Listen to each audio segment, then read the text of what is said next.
Grow, Sell, and Retire is the podcast for the lazy overachiever. B.D. Dalton, author of True Gravity and Grow, Sell, and Retire, is here to give you his 25 years of secrets, tips, and systems to take your business to the next level.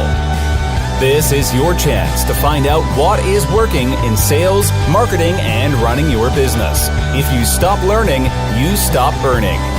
Now, here's your host, BD, with today's GSR podcast. Hey everybody, BD Dalton here with the Grow, Sell, and Retire podcast, bringing you an amazing interview with Michelle Carvill. She's just written a book that's shortlisted in the leadership category for the Business Book Awards called Get Social.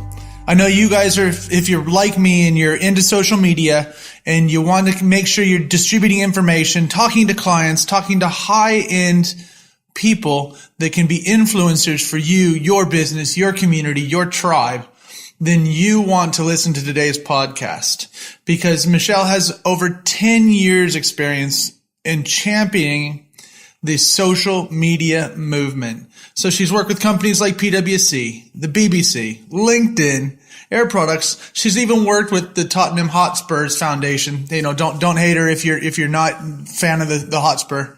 So really looking forward to making sure that you get your social on. I want to make sure that you get out of today's podcast the ideas around making sure that your social media is effective. What should you be using? How should you communicate with people? What's dead? What's in? What's out?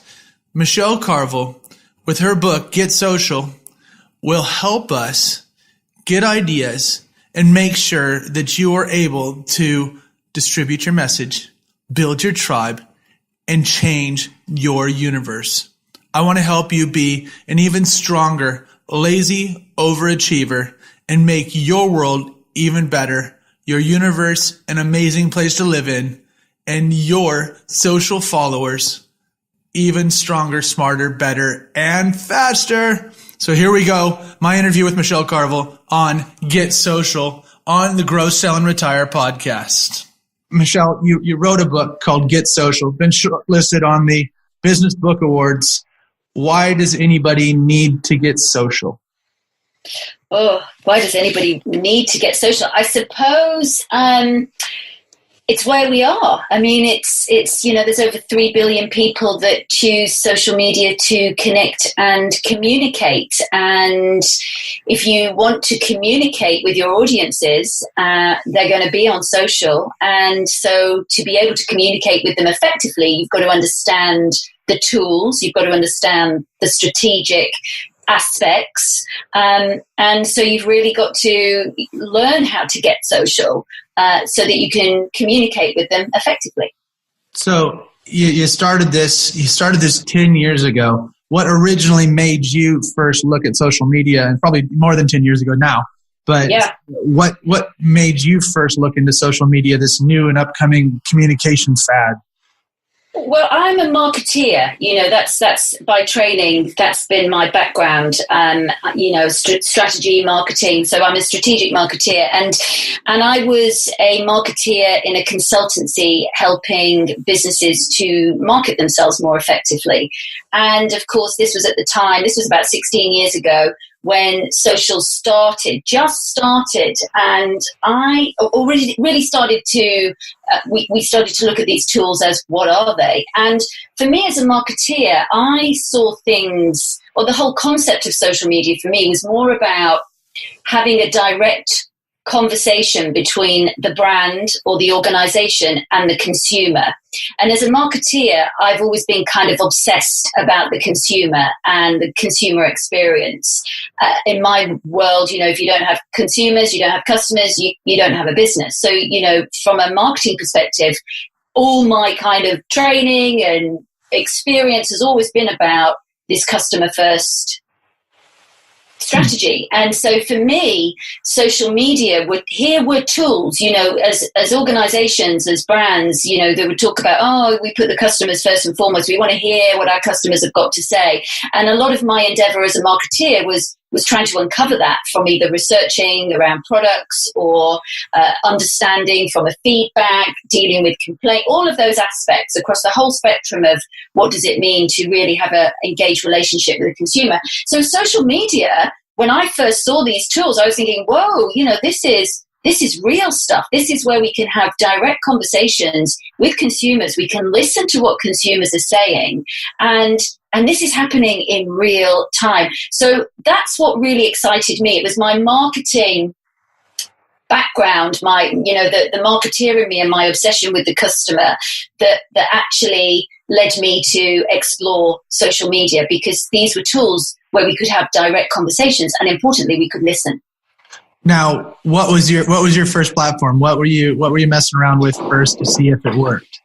Twitter, but it's definitely Twitter. Twitter was the one that, and still today, I hear from people saying, "I don't get Twitter. I don't get it. I don't get it. I don't. Why are people on Twitter?" But Twitter for me was, this was the tool that was the most flexible, in as much as you could just listen. You didn't even have to tweet. You still don't, and you could just tune in to what organizations were saying and doing and what people were saying to one another. And of course, back in the day, it was a lot about people were using things like Twitter to meet up, but they were also starting to talk about shared causes and shared issues. And I could start to see that this was starting to bring people together in a simple way that there weren't really other tools that were doing that in such a simplistic way. It wasn't a forum as such. It was freer than that, because you could expand the reach of your discussion and people could jump into that discussion. So very quickly, I started to see that these were tools, or Twitter was a tool that could really extend a conversation into new audiences. Cool. So if you're to look at it right now, and there might not be just one, but who would you say, when it comes to big company, is the reigning champ of social media that you like or love or follow? Yeah, I mean, that's difficult in as much as, I think a lot of I think that the Samsungs of this world are doing a great job. They put some fantastic content out there. They have huge campaigns. It's all hashtag driven. They have lots of social first initiatives and campaigns. So, but then there's lots of people in the kind of B2C, the business to consumer space, taking their big advertising budgets and moving them into social. So I think there's a lot of stuff that is going on in that space. For me, I'm more interested in the social technologies and how they are being utilized internally and externally. And so I'm really impressed by organizations like PwC, a big financial corporation or professional services corporation like PricewaterhouseCoopers, and how they are embracing social media, putting out amazing content, putting out a lot of their insights and professional thought leadership, but also internally breaking down silos and getting individuals and teams to communicate more effectively. So I think you've got the big brands that are doing some interesting stuff and from an advertorial kind of an advertising perspective. But then I think there are some organizations, PricewaterhouseCoopers is one that I'm aware of, that are really breaking down some internal silos and using the technologies smartly. That's good. And how about, and on that same question, but how about like influencers themselves, like individuals? So we have, being American, we have a tweeting president, kind of our first full-fledged tweeting president, whether you like or don't like that. That's you in your preface in your book talk about, the CEO of the future will be fully socially engaged. Absolutely. We're kind of there now. So what about big influencers and how they're using it? Yeah, I mean, you see, we were just talking earlier about Gary Vaynerchuk. He's built his whole empire around social media, being an influencer in that space. I mentioned in Get Social, the book, I interviewed a few leaders that were out there. One of them, who is very extreme in his use of social, but in a very smart and effective way, is John Legere, the CEO of T-Mobile, and I do watch what he's up to, because I think he has got a great balance in the way that he is doing it, in that, yes, okay, he is getting across, and he's doing his customer service stuff, he's talking to the team, he's talking to customers, he goes out running, and he'll go live and have a discussion. He even runs a Slow Cooker Sunday program, that people tune into on Facebook and Instagram, and I believe he brought out a book with all of the recipes that he cooks. So he's really become a celebrity, shall we say, around social media. But at the same time, if you do tune into what he's talking about, he's always getting in the stats and the facts and the business insight at the same time, but in a way that is more engaging than if, say, he was on a news channel being interviewed. So I think he humanizes the kind of corporate side of things very, very well. But there are others, there's a lovely woman that I interviewed called Karen Bradshaw, and she's the CEO of a charity finance group. And, again, balancing this is what's going on in my world with this is what's going on with me as a businesswoman, and this is what's going on with me as the CEO of Charity Finance Group. And that's often the challenge I hear, how do you balance your personal and your professional on social media? And I think there's more and more leaders doing that effectively. Not as many as I would like to see, but it definitely is changing. So I think people like, the people like some of the CEOs I interviewed, John Legere, he's totally out there, but it is growing more and more. The more and more people that I look at, more and more reports that come through, more people are getting active, which is encouraging. That's cool. Now, so you just talked about, technology, you talked about financials, you talked about services. So how are we supposed to match up our possible industry with a platform? Or, how does somebody discern between where they should spend their time, Twitter, Facebook, LinkedIn, social, whatever that is, with the industry we're in or the type of people we're looking for? How do we do that? Well, I think it's, for me, I go with where the fish are, so you've got to understand where your audience are and which channels that they are engaging with and how they are engaging with those channels. People don't necessarily want to be sold to. I think we're very conscious consumers. We're very smart consumers. And so what we want to do is be influenced by our friends, be influenced by our colleagues, be influenced by reviews that we trust. And so from an organizational perspective, you have to be thinking, well, where are they and how are they being influenced, and by whom are they being influenced, on which channels? So it really starts with the research piece. It isn't, I gave a talk last week and of course they were on, we're on this channel, we're on this channel, we're on this channel. And I was, my first question was, okay, but why? Why are you on Twitter? What's your objective? What are you trying to achieve on that? Have you identified that your audience is there, and if they are there, what are they doing on there? What do they use Twitter for? So therefore, what's the context of how you need to communicate with them and engage them with how they are behaving and what they expect to do and see and engage with on Twitter? And that's often the critical piece that is missing, that people are keen to dive onto the platforms, but without doing the research and the understanding of, well, why are we on there? What are we doing? And where are my audience? Yes, there are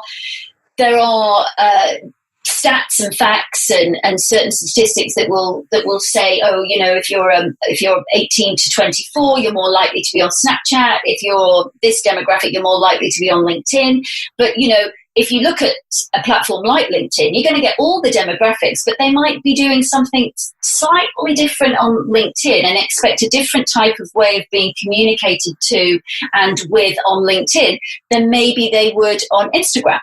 So you have to look at how the channels operate, where your audience is, how your audience is engaging, and then figure out how you are going to engage with them.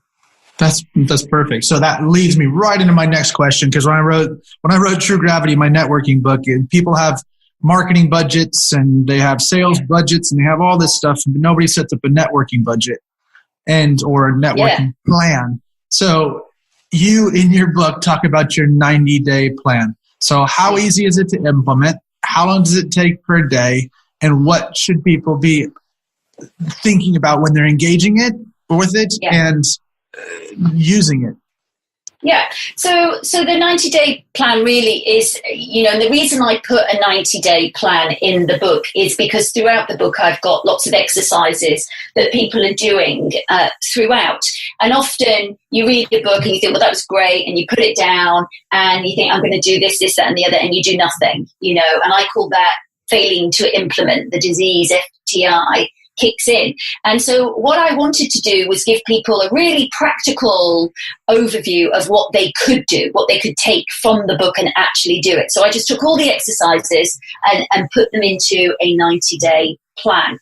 And that plan really starts with getting to grips with the objectives. Who am I? What am I? What do I want to say? What's my message? And because I wrote it for leaders, the plan can be adopted by organizations, but because I wrote it for leaders, the question I was asking was, initially you really have to kind of get a little bit Simon Sinek and start with why. Why am I doing this? What is the message that I need to convey? And really get clarity on the tone of voice, the message, what it is you're going to do, and why you're doing it. And do you need to align as the CEO of an organization with the organizational objectives? I would say yes, you do. So therefore, what does that mean for you? What is the organization already doing, and what does that mean for you? So the first piece is really understanding why. Then it moves into the how. So once you know why you're doing it, it's about how. So then it would be about understanding the content that you want to share, understanding the channels that you want to share them via, and getting to grips with how the channels work, and then actually getting into the process of implementation and doing it day to day. So like any project, it's a little bit like a plane taking off. You might expend a little bit more fuel at the outset to get all your planning and your strategizing done. But then once you've got that down, realistically, you should probably be able to fit doing your social activity into your lives around what you already do. So, for some people, the amount of time that they spend reading the news, catching up on the news, sending some emails, that might be 20 to 30 minutes in the morning. It might be 20 to 30 minutes at lunchtime. It might be 20 to 30 minutes towards the end of the day. For some people, it might be a lot more. For some people, it might be less. For some people, they might be able to do more on one day or not on the other.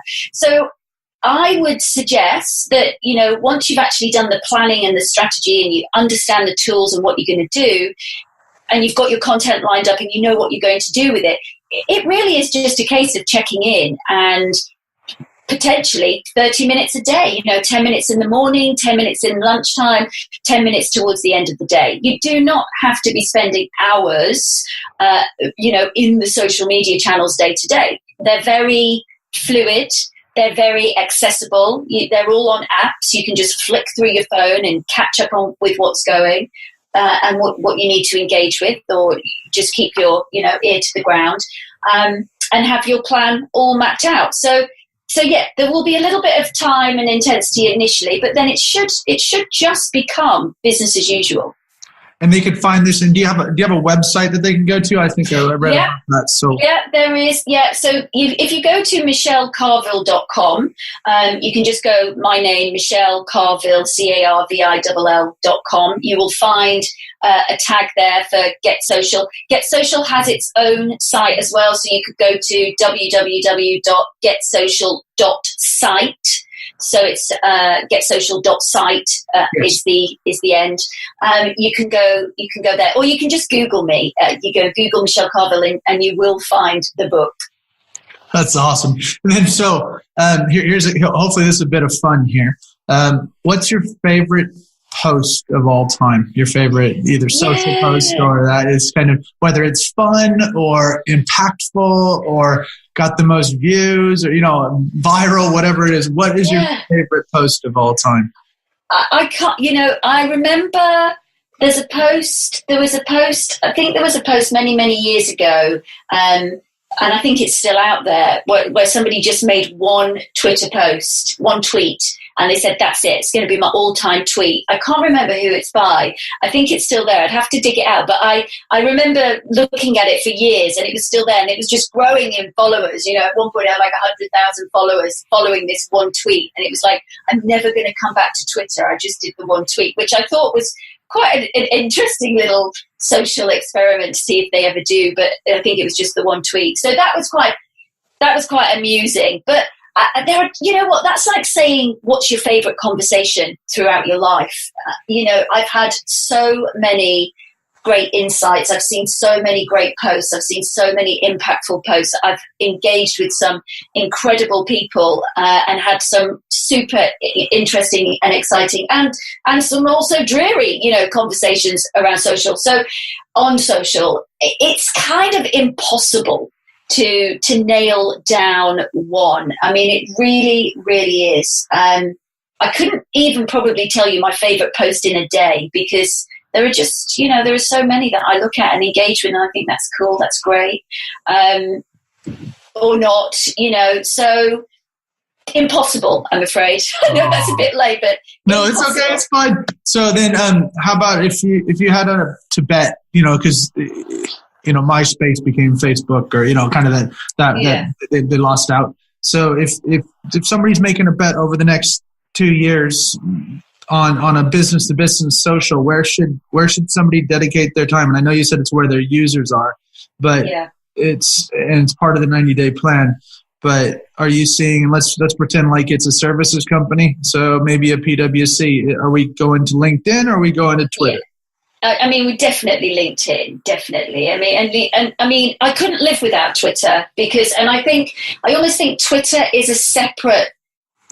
Twitter is so good for research and for touching in and for breaking news. Twitter almost, it's good for networking and it's great for building connections, but it almost behaves as a separate social entity to LinkedIn and Facebook. It complements everything. Twitter. It's like a big news feed, whereas LinkedIn is much more about building the relationships and the individual's profile and the history of that individual, and it's got very different nuances around it. And as does Facebook, very different beast again. So I think they're all very different, but business to business social, where would I dedicate my time? If I really had to choose, it would probably be LinkedIn. Cool. So now moving on to some of our general fun questions, and this is kind of so people learn a little bit more about you, not just about what you do, like we talked about is slow cooker time. But so what goals do you have in place for 2019? Well, that's a good question. I'm building online courses. So I do a lot of one-to-one consulting. I do some group consulting. I do quite a bit of training. And for years, people have said to me, you should be doing online courses. You should be doing online courses. And so I am. So I have a number of courses that are already sketched out.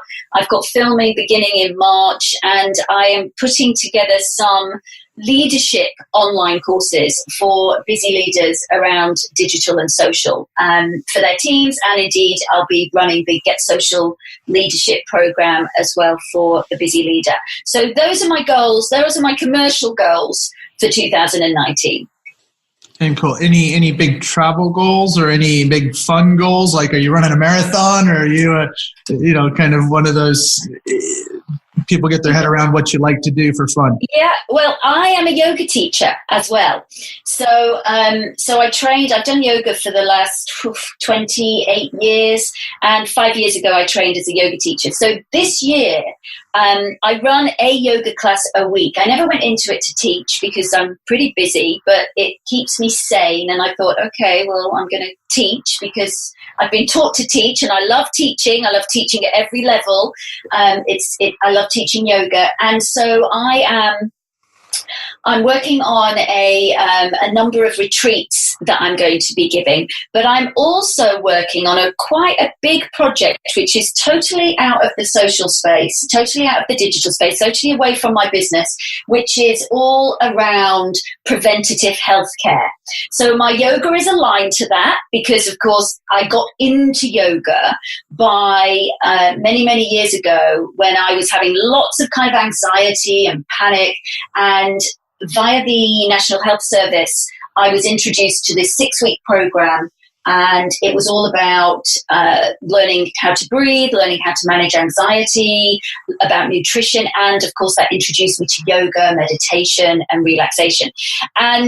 And what I found is over the last 27 years, of course, and social technologies haven't necessarily helped with all of, with all of our distractions, is that we are, we're losing empathy. We're not communicating effectively. We've got huge issues in the health service. Diabetes is off the scale, suicide's on the increase.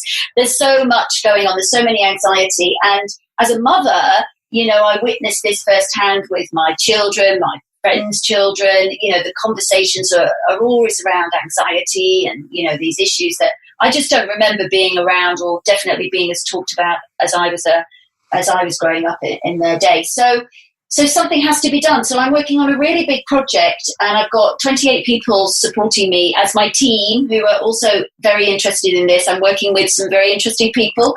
I've just got the ear of the health secretary, so I'm really hoping he will do something from government.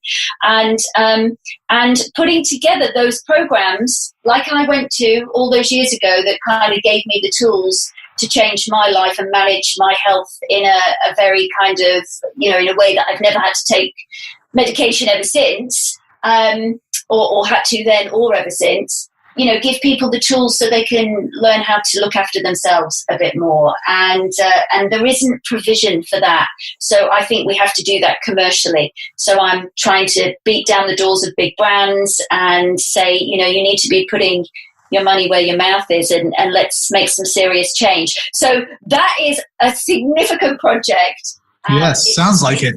It's a scratch I just have to itch. It is just not going away, and it's something I'm very passionate about. And if I can make some small changes, then that's what we're going to do. That's awesome. Okay, so what tech, book, or podcasts are currently enhancing your life? So we go back onto a little bit on the business side, but just what's enhancing your life right now besides yoga and chilling you out? Yeah. So what is enhancing my life? Well, I gave up TV about 5 years ago to read lots of books, because I just buy books all the time. So I'm a prolific reader. I read a vast.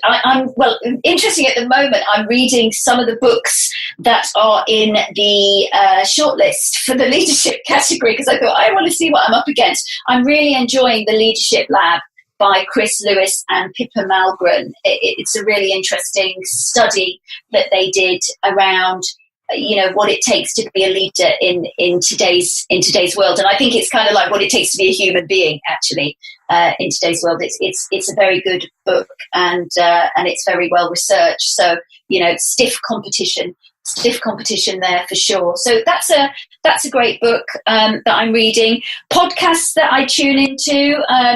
I tune into a few podcasts. The one I'm really liking at the moment is The Inner Truth. Again, it's a bit more esoteric. It's a bit more aligned with my yogic kind of philosophy, but it's very good. The Inner Truth podcast, and And who else's podcast was I listening to that I really love? I never jot the name down of them. The guy Scott Stratton of Unmarketing, he has a really good podcast, and I think it is. Is it called Unmarketing? I think it might be, and that's a good podcast. So I'm looking into. I regularly drop in and out of that one as well. Perfect. Okay, and then the last one is if somebody's just tuned in for the last 1 minute of this, and they want to see, what they're going to go back and rewind and start from the beginning. What's your valuable quickfire tip that you can give to the listeners that they should be thinking about when it comes to getting social? The valuable quickfire. I